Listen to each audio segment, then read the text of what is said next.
Hey guys, it's a beautiful Sunday evening. It is the 1st of June 2025, and I want to welcome all of you to Conversations with Dr. Els. Wherever you are, I pray that you are locked in and we're looking forward to have an awesome time together on Conversations with Dr. Els.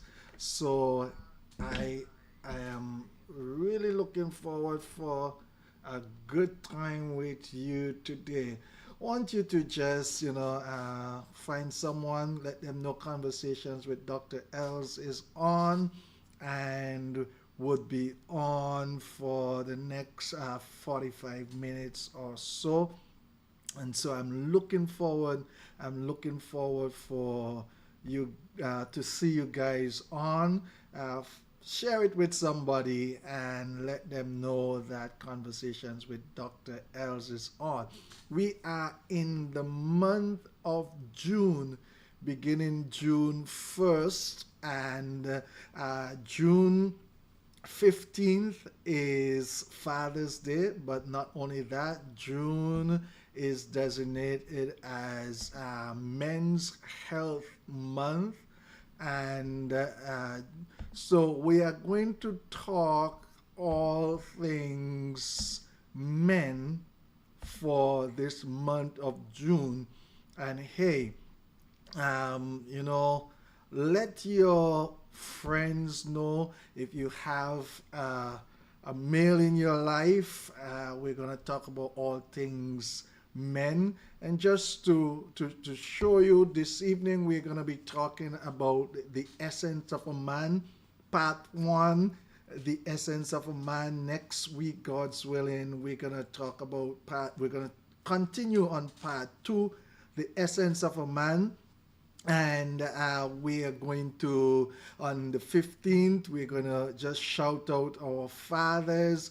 And so we're going to ask you to take the time out to just shout out your father figure, husband, brother. And we're going to just share it here on this live. I want to just pause before I continue to just say hi to Carla Samuel. Great having you locked on to Conversations with Dr. Els. Anthony Wilson, my brother, keep locked on. Great having you. I pray you great health and peace, and God continues blessings upon you. And the one and only Dale Jan Neal, great having you locked on, my darling. Danley, great having you locked on also. Bro, I called you, so let's touch base. Let's touch base. I saw your message and I called you, so let's touch base. And we are glad that you guys have taken the time on to be here. Just do something for me and share the broadcast. I see Kathleen Thompson. Oh my God, I'm giving her a wrong surname. Kathleen Thomas. Hey, great having you locked on to Conversations with Dr. Els. So, as I said before, we're going to be talking all things men this month. We're starting today with The Essence of a Man, Part 1. Next week, I should be having some guests on. We're going to talk about that also. The Essence of a Man part 2. Then we're going to have our Father's Day shout outs. And then we're going to, on the 22nd and the 29th, we are going to be dealing with how do you deal with a man's shortcoming. All right. And we're going to do that in two parts. And yes, the pun is intended. How are you going to deal with a man's shortcomings? So, hey guys, I'm looking forward to see all of you here on Conversations with Dr. Els. Let me just say hi to my brother Zinga. Great having you locked on to Conversations with Dr. Els. I hope you had a wonderful birthday. And my dear Aunt Silta Bands, it's really great to have you locked on to Conversations with Dr. Els. And I feel I could feel free to say, Auntie, how are you? I call you sometime, but I'll touch base with you again. Michael Graves, great having you locked on to Conversations with Dr. Els. So, guys, thanks for joining. And as you come in, I'm really looking forward for to spend some time with you and having you joining into the conversation. Let me just remind you that this conversation is one where you can join in, so you can send your question, you can post your questions, you can post your comments. We read your questions and seek to answer them, and we also really read your comment, because I believe that you do have an input. So great having you guys locked on to Conversations with Dr. Els, and I am looking forward for a great time with you guys. All right, so we are dealing this evening with the essence of a man, and that really is what makes a man a man. And oftentimes, I know we hear things like this, and we sort of have different views on that. What is a real man? That's the question out there, and I would like to hear from you. As I said earlier, this is a conversation that you need to join in with. This is a conversation that you can have your input. So, from your standpoint, the question is, what makes a man a man? And this is the month where we celebrate men, and so I really want to just talk and deal with some men issues this evening. Just shout out Andrew Richards there in St. Vincent. Great having you locked on. Martella, God's favored. Great having you locked on. My brother Curtis. Great having you locked on to Conversations with Dr. L. So we have Canada in the house in Vincent, New York, Barbados. Great having you guys locked on to Conversations with Dr. Els, and I'm really looking forward for such a time. So yes, let's talk. What really makes a man a man? And again, as I said, I would love to see some comments from you, your thoughts on this. Is it because the man plays a traditional role where he support his family financially, where he take care of the children, maybe if he's married, a wife and children, take care of the home, pay the bills? What really makes a man a man? Is it because of what he does, or is it more than what he does that make him a man?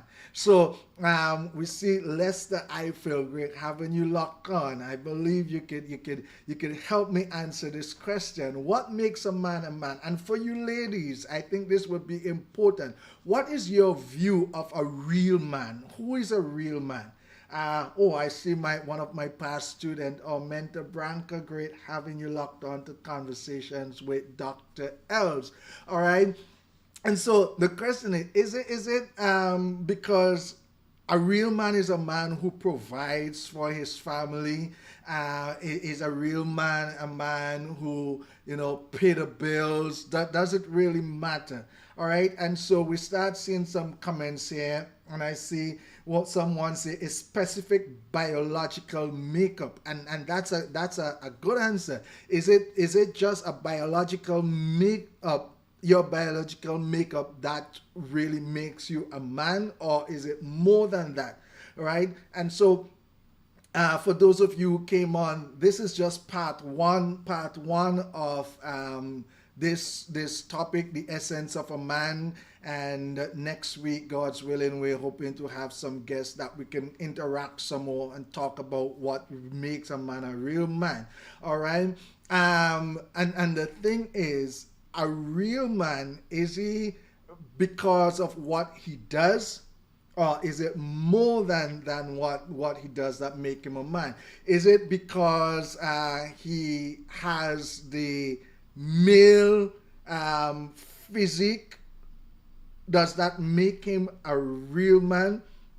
Okay, and so these are some of the questions that we were gonna talk about. So we see a specific biological makeup. We see a real man to me is someone who is willing to take responsibility and someone who possesses strong moral character, amongst other things. So here we're seeing responsibility. I believe when you think of responsibility, you think of paying the bills, taking care of the household, and such like that. Or we also see a leader, a provider, head of the home. So the question here is the man a man because of what he does, or minus what he does make him that real man? I want to pause and say hi to Irene. Great having you locked on to Conversations with Dr. Els. It's been a while and it's great to have you. You've been one of my faithful supporters over the years.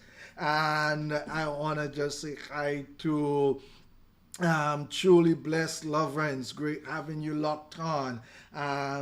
Don Boney Charles, good evening to you. Grenada is in the house. Trinidad and Tobago is in the house. My brother Aden Tanis is in the house. Great having you guys locked on. We're talking about what makes a man a man, a real man. We're talking about, and so again, you can have your input in this conversation. Is a real man, is a man a real man because he kind of share responsibility? You know, in olden days, traditionally the man was the person was seen as the person who took care of all the household responsibility. Go out there to work, he goes to work, he brings in the money, he takes care of the children, and he makes sure the bills are paid and such like that. He's the provider and the protector.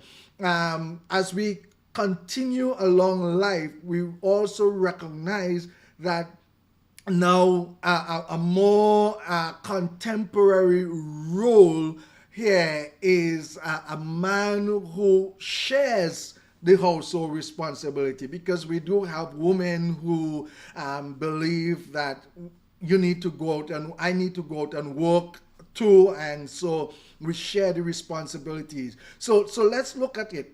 Prior to that, the man dealt with all the household responsibilities, where the man would go out and work and the woman would stay home and take care of the home. And then as life evolves, things change where both partners now are out there working and shares the household responsibility, shares the rearing of the children responsibility, and both of them pursue careers and such like that. Now, has that changed from making the man a real man? So let me just pause and get some more comments here. I see someone is saying, without the godly responsibility, he is simply just a male. Without the godly responsibility, he is simply just a male. So here I was saying that manhood is tied to responsibility and roles. Again, another comment. First of all, he has a male physique who covers, guides, protects, provide, and assume the role of a priest for his household. Okay, so we see several things here in terms of responsibility. He protects, he provides, all right? And he assumed the role of the priest for the household. So again, we are seeing here a lot of roles and responsibilities. And we're saying that a man, a real man, is a real man because he takes care of the home, or he plays that important part in terms of raising the children. Or Okay, the family dynamic has changed. Some arrangements are different among families. The woman will work and the man does the house chores. Also, remember these days people can choose their gender.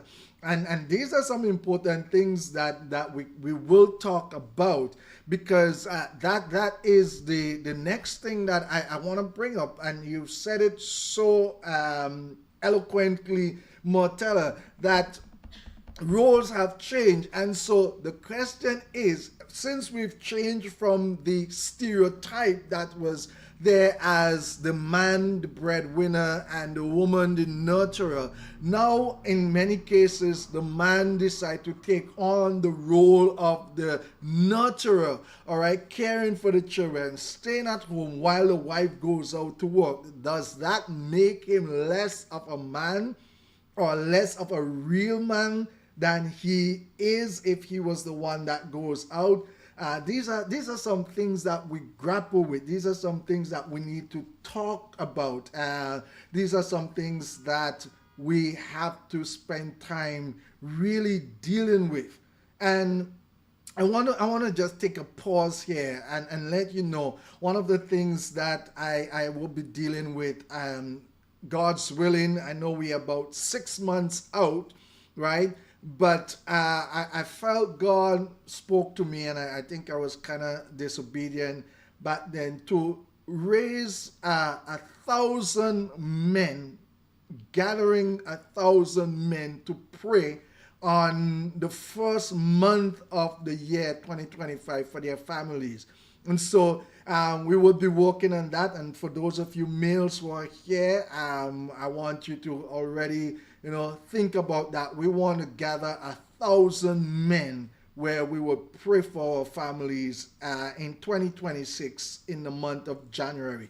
So you could keep that in mind. And in the meantime, I just want to say hi to Spa Chambers. Great having you locked on to Conversations with Dr. Els. Patrick Croney, my brother, pray that God's blessing be upon you, health and strength. Great having you locked on to Conversations with Dr. Els. So the question we're asking, basically, what makes a man a real man? Is it because of role? Is it because of responsibilities? Or is it just because of his physical makeup? Because we have a crisis of roles again in today.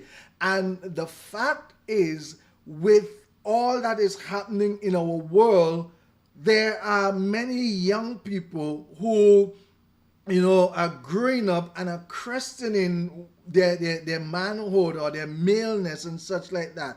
And so we have to keep dealing with this topic. All right, we have to keep looking at what really is a man, and the basic conception of manhood. What God says, what makes me really a man? Is it because of my traditional role? Is a man still supposed to be the breadwinner and the protector today? Is a question. Is a man still to be the leader and the authority in his home? In many homes, the woman is the authoritarian, and we have the whole aspect of equalness that has been pushed. So is a man still the leader and the authority? What about should a man still be going up, the defender of his family, the defender of his property? In some cases we have where a man would probably open the door for a woman, and some women would say, do you think I'm crippled or something like that? Because of that whole equal rights and the feminist movement and such like that. Now today we have also a lot of roles overlapping. And so with all of that, the question is really, what can I use to say that this is a real man? And for you ladies out there who might be looking for a real man, what is it that you are looking for to determine that this man is a real man. All right. And so what life isn't as straightforward as it used to be in the earlier days, right? When we could have said, you see a male, you see the person going out there and working, and you said, yeah, that man is a real man. But with contemporary roles and such like that, somebody talk about the biological makeup of persons, right? And sometimes you ask now, with the way the world is, what can a man really offer?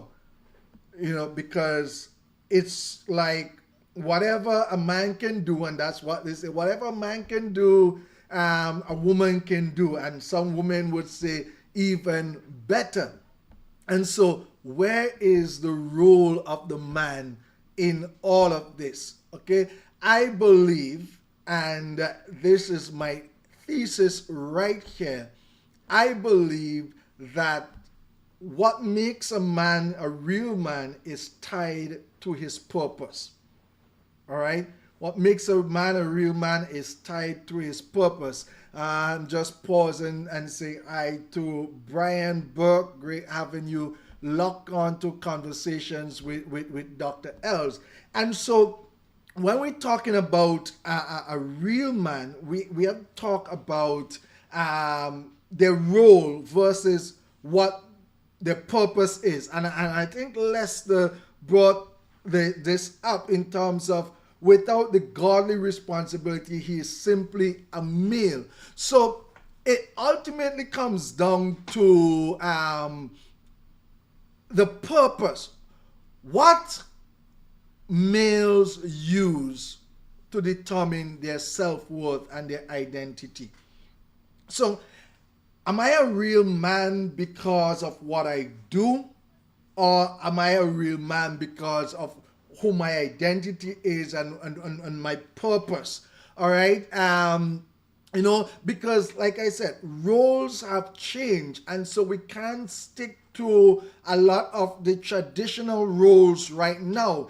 If I stay home and take care of the children, that does not make me less of a man than before, right? And so we have to sort of change our way of thinking, right? We need to think in terms of purpose. What men really need to discover is their underlying purpose. Why am I created?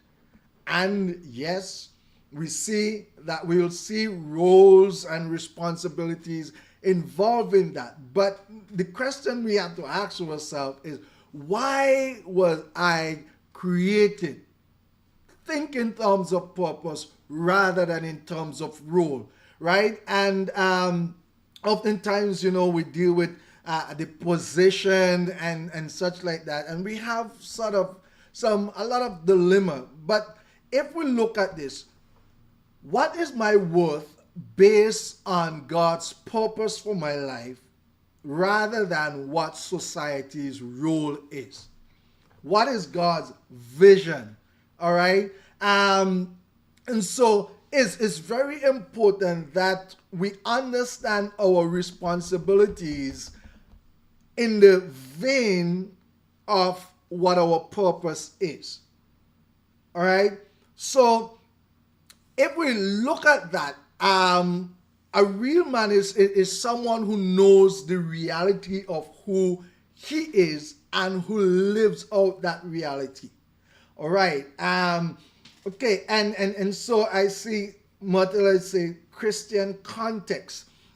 And the truth is, when God created man in the book of Genesis, we're taking it from there on two bases.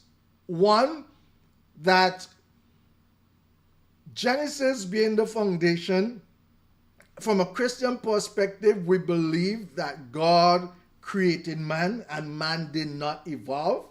All right? And secondly, because of that, we believe that the Bible is the manual, right? This is where it starts. So if God created man, God gave man a purpose. So God, Bible in Genesis created man in his image and his likeness, and said to man, have dominion over the fowl of the air, the fish of the sea, and such like that. So man's purpose is intrinsically created in him, and we see it in the first book of the Bible. So whether we are Christians or not, if we believe that God created man, we can go back to that first book where we have the information of what a man is supposed to be and do, and we can take that as our starting point. So here's a question. My question is, can purpose evolve? And the simple answer to that is no. And why am I saying no? The long answer would be sort of more to explain different aspects. But God has created us with a purpose in mind. And there are different ways that you would fulfill that purpose, but the purpose does not change. So, for example, if we look at dominion and such like that, we look at the fact that a man should love his wife and all of that. When we look at it from that standpoint, there are different ways that we can do it. You may have dominion by using one method, and someone else would use another method, but the purpose is still dominion. And so as a man, we have to understand, why am I created? And I think that is the basis. We're going to come in next week. We're going to talk a bit more of some practical things, some of the things that you would have shared. We're going to dig into some practical things, but I'm laying the foundation for the discussion next week. All right. So we're going to understand that males God created man male and female, and so in order for us to know who a man is, we got to live and understand the purpose and our identity. All right, the knowledge of who we are, understanding the significance of being created purposefully by God. And why we're starting there is because a lot of people do not understand, or let me put it, a lot of males do not understand this, and therefore they are swayed by what society says. So if one society say it doesn't matter how you dress or how you look or what you do, you just go along with that, right? But the foundational aspect is to know, why am I created? What is the purpose that God created me for? All right. And so that would remove the stigma, that would remove the corruption, or that would remove the confusion, right? And so knowledge of what it means to be a true man cannot really be gained by what we see in the world. That must not be the foundational thing. Men need that God-given identity. All right? So when we do that, now we would see, and I'm saying we're basing this from purpose. So when we understand purpose, then we would work through the principles and the roles and the responsibility. How am I living my life? How am I using my life from the basis of what purpose is? I think it was Miles Monroe who has said, where purpose is not known. I'm not sure if it originated with him, but it was made familiar with him for sure. Where purpose is not known, abuse is inevitable. right? And this is the reason why we have so many males being abused or are abusing the whole aspect of manliness or manhood because they do not know their purpose. And so it is from that basis, you know who you are, you know why you're created.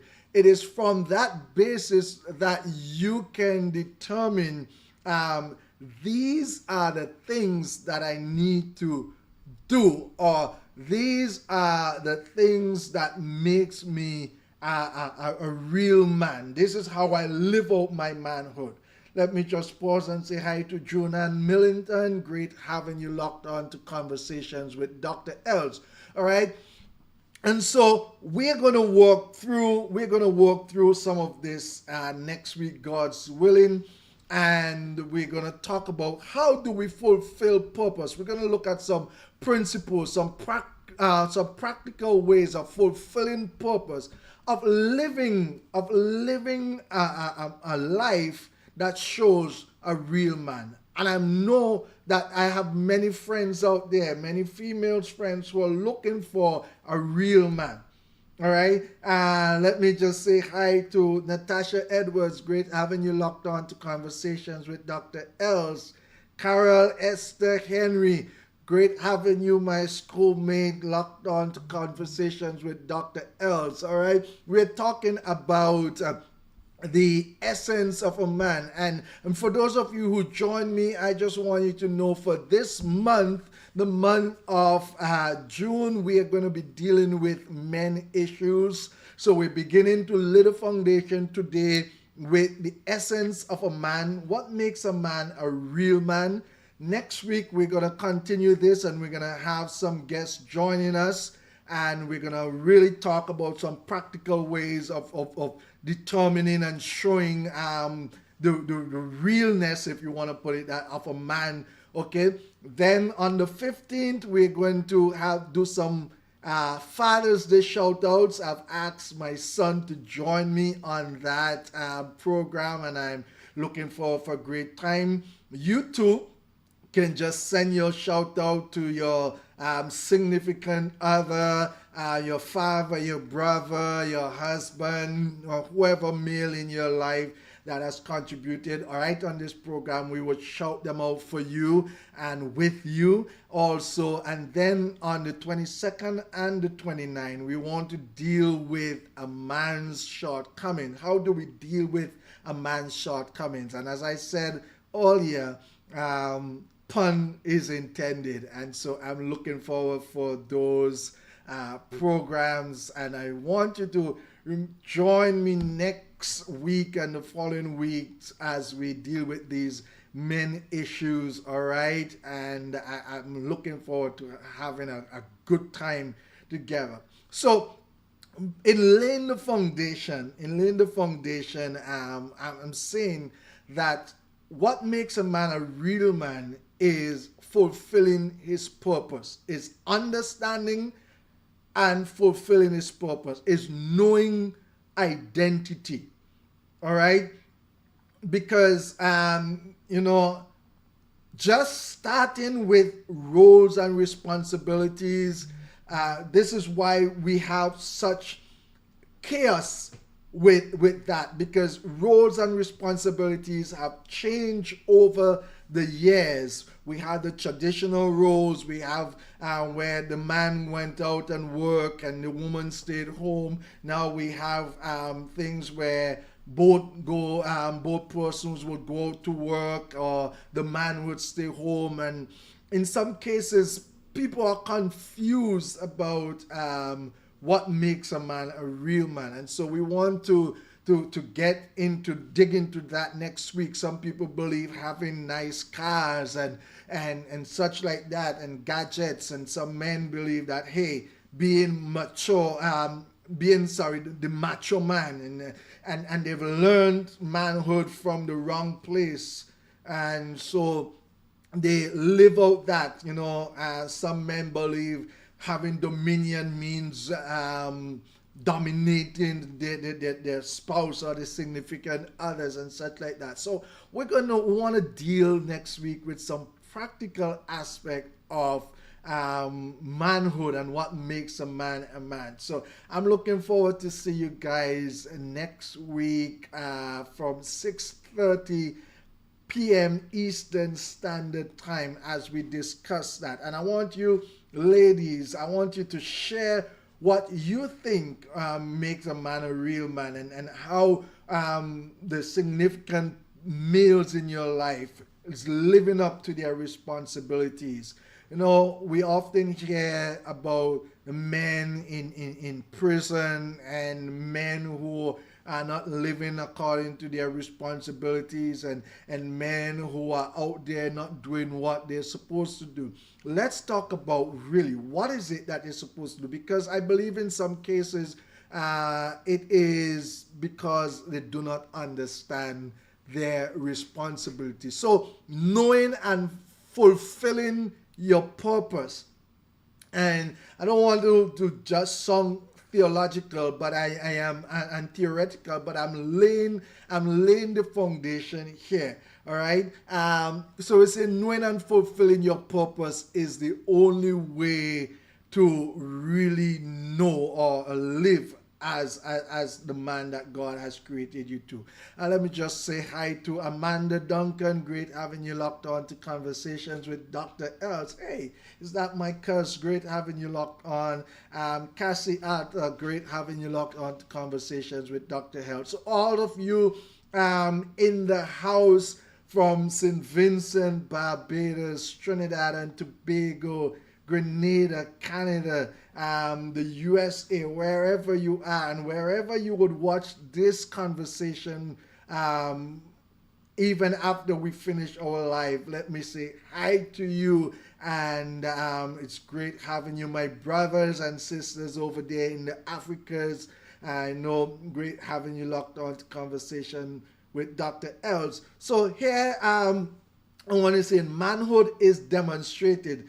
It is not just words. And I think that that's a powerful statement. A real man shows himself to be a real man. So it is not what we are saying in the conversation, or what is being brought out there, is that it is not just good to say you are a real man, but you have to show it. And this is where we're gonna really dig in next week. How do we show it? How do we show that we're fulfilling purpose? How do we show we understand what our purpose is and walk into our purpose? All right. How do we live out that aspect of being a real man? What are some of the things that we need to do? What are some of the ways that we would behave? You know, what really makes us a man? And so that's a great comment there in this conversation. So guys, it's really been great having you locked on to Conversations with Dr. Els, and I want you to share this conversation. Thank you for your input. You have really been a good group of partners sharing in this conversation. For those of you who are just listening, and for those of you who come in to share with our conversation, remember, this is not a lecture, as I always say. This is not a one-way. A conversation is not a one-way thing. It's it's interactive, and so we're glad that you can interact with me this evening and with others on this Conversations with Dr. Els. So remember, whatever you do this week, add value to somebody's life, okay? Whatever you do, make sure that you add value to someone's life, and we're looking forward for another episode of Conversations with Dr. Els, and we are happy that you are on, and God bless you. Have a productive week. May his favor overrun you, and may your borders be enlarged. So this has been Conversations with Dr. Els. It's great having you guys locked on. Until next week at 6:30 Eastern Standard Time, it's Dr. Els saying goodbye, good evening.